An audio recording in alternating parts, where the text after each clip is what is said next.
Ganito ka rin ba pag mababa ang views ng video mo? Parang gusto mong ganito yung si TikTok. Joke lang. Huwag mo sisihin si TikTok. Maraming dahilan at possibilities kung bakit mababa ang views ng iyong video. So let's talk about it, okay? At syempre sa huli, may bonus tip ako sa inyo, lalo na sa mga affiliates dyan. So kung pagka-post mo ng video mo at nakita mo na hindi tumataas ang views after a few hours, you have to check if it's ineligible for FYP. How do you do that? So go to your video and click this at the bottom, more data. Pag ineligible siya, may lalabas na pula dito sa taas. Ayan no? Not eligible for the For You page. Ibig sabihin, hindi na pinupush or pinapakita sa FYP yung video na yun, kaya mababa ang views. You can always appeal. May appeal dito sa taas. Sometimes, tinatanggap, sometimes hindi. Pero wala na mawawala kung itatry mo, di ba? The second reason is not categorized. Pag hindi na-categorize ang video mo, ibig sabihin, hindi alam ni TikTok kung kaninong audience na ibibigay yung video mo. So, hindi na lang niya pinapadala. How do you know if your video is not categorized? Let me show you.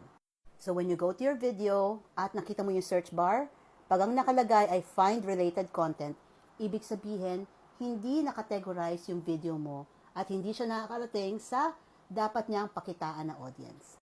But if you are categorized, ayan o, may nakalagay sa search bar, TikTok Popularity Award. Ibig sabihin, nakakategorize itong video na to at pinapakita ni TikTok ang video na to sa mga naghahanap ng tungkol sa TikTok Popularity Awards. After this video, check mo kung categorized ka ha. Next, kung hindi ka gumagamit ng keywords.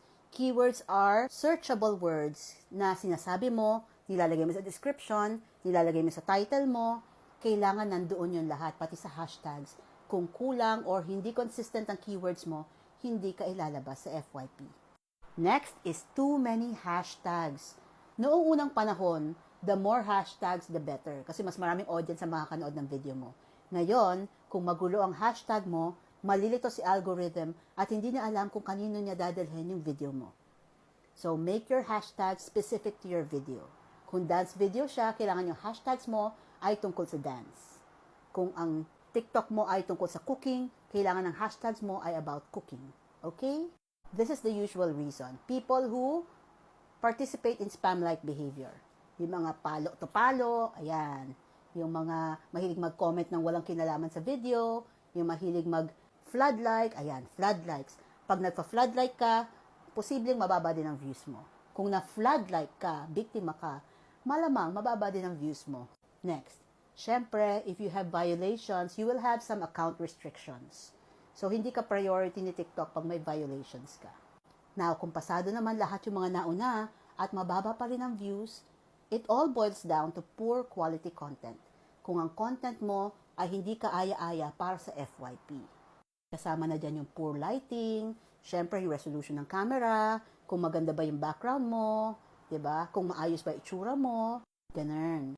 And of course, it is important to learn the strategies that will help you improve your content. Oh, one more thing. Kung mapapansin nyo, mas mababa ang views ng mga videos na may product link. Kasi nga, ayaw ni TikTok na puro benta na lang ang FYP. They want the FYP to be entertaining, engaging, or inspirational. So kung gusto nyong ma-push sa FYP ang inyong videos na may product link, gawin nyong educational, inspirational, or entertaining. Okay? If you find this helpful, tag a friend, share this. And of course, if you want to learn more, Buy your bookmarks from my shop.